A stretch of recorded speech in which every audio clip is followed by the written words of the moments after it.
Kapag ba nag-chat siya sa'yo kung ano ang ginagawa mo, possessive na ba agad siya?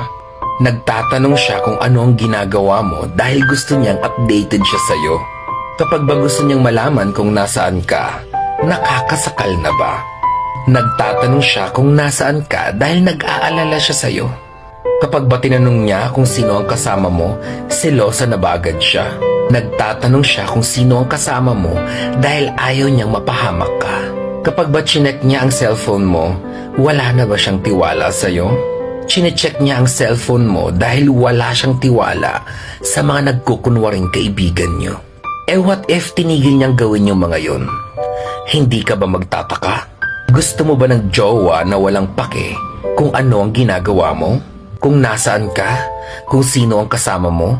At kung sino ang nagchat-chat at lumalandi sa'yo? Gusto mo ba ng ganon?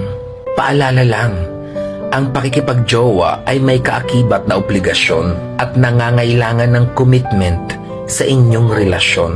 Tandaan mo, jowa mo yan. Hindi mo yan ka-fling lang.